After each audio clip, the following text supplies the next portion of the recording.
What I've done is I've set up a hashtag called KinDesperate, where all of you can submit your woes, your worries, your problems, and with a little luck, I might just be able to help you out. So, what I'd like to be really, really clear about, I am not a therapist.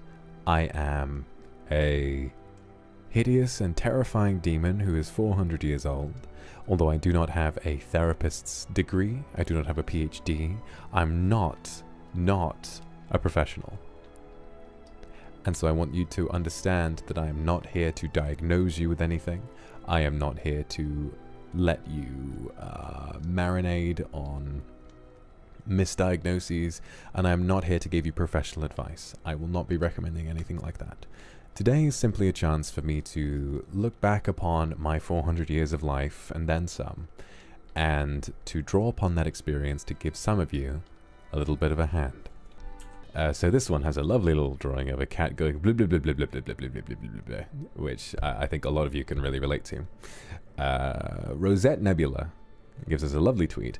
I've always had a bad habit, and I don't know how to correct it. I'm a night bird who likes to be active late at night. I usually go to bed very, very late and wake up at noon the next day or later. I know it's not a good habit, but I can't change it. How can I? Well, this I think is a problem for a lot of you, especially considering a lot of you Luxium fans, you know, will be struggling with the fact that we like to stream at many, many different time zones. I mean, Luca streams on an Australian time zone, Mr. and I do so in EU/SEA time zones, and then other people like Shu will stream on an American time zone, and that gets even worse if you're a fan of Nijisan EN as a whole. So what I like to think is that sometimes you have to decide whether or not it's worth changing this. Because to me, if you're very young, and if you don't have much to keep up with, and if you're enjoying what you're doing, I think staying up late and being a bit of a night owl is fine. So it's a fine way to live as long as it makes you happy and it makes you comfortable. It's not good for you though. There are a lot of things that you really do need to catch up on if you want to live as a bit of a night owl. And there are a few things that I think can really, really help. So, first of all, an important thing to remember about sleep is that sleep is a lot more than just deciding to go to bed. It sort of relies on a lot of different things, and it's also a lot more reliant on other factors than just getting up early so that you're tired enough to go to sleep. That can help, but there are a few things that will help if you do really want to get on a normal sleep schedule. So my first bit of advice would be to don't worry, because a lot of us wind up staying up quite late, and sometimes that's fine. You know, if all we're trying to do is hang out with some friends who stay up late, then whatever, but obviously doing so long term can be quite unhealthy. So here are a few of my steps to sort of fixing that. The number one thing you want to pay attention to is your circadian rhythm.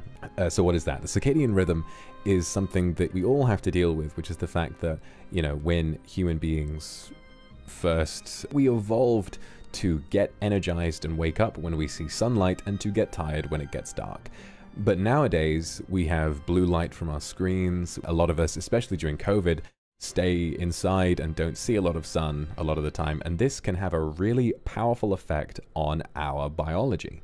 Let's say if you know, I've done this before, you wake up and you start working on your computer early in the morning, and then you never see any change in sunlight. Your body is going to be both exhausted but not sleepy at the same time. It won't feel as though any time has passed. And as such, you're going to wind up with a really poor quality of sleep, even if you did get a lot of work done. So the simplest way of getting that sorted, to be honest, make yourself go for a walk while it's still bright outside. That's the biggest one. And I know that for some people, going on walks isn't always the best. Sometimes your area isn't all that safe. Maybe there's this, maybe there's that. Maybe some of you just live in like a cityscape or a city environment where walking just isn't all that fun and there's not all that much to see. But getting out and seeing the sun and getting fresh air will help. I mean that. It's not, and I understand that for some of you that can feel really, really difficult, especially if you suffer from depression. But it is a small thing to do, and it will help quite a lot. So I would say, sort of going on a bit of a tangent, if you do suffer from depression, and if you are suffering from motivation, what I would say is to start with making a little walk the first thing that you do to try and fix what you've been going through. It doesn't matter how late you stay up, none of that matters, right? You can be as slovenly and as at the mercy of your mental illness as you want, as long as you tell it, right, I'm going to do one thing today. One thing. It'll take between 10 minutes to an hour, and it's going to be getting my keys, and it's going to be leaving the house, and it's going to be seeing the sun, and that's it. Other than that, order takeout, microwave food. Go easy on yourself, because what you've just done is you've taken the first step. I think that what a lot of advice for people who are depressed tends to get wrong is the fact that they expect people who are depressed to be able to make massive changes to their lifestyle overnight, which is frankly impossible and kind of deeply unhealthy in a lot of ways. So the way they'll sort of be like, you've just got to get outside, go to the gym, do that, get on with your work, do this, wake up early, go to bed early. For people who have this kind of a problem, it's so much more complicated than that. It is so difficult to not only physically feel the energy to get up and the energy to get out and to really do these things to help move yourself along in life. We also, when depressed, will tend to look at ourselves and think, well, why should I bother?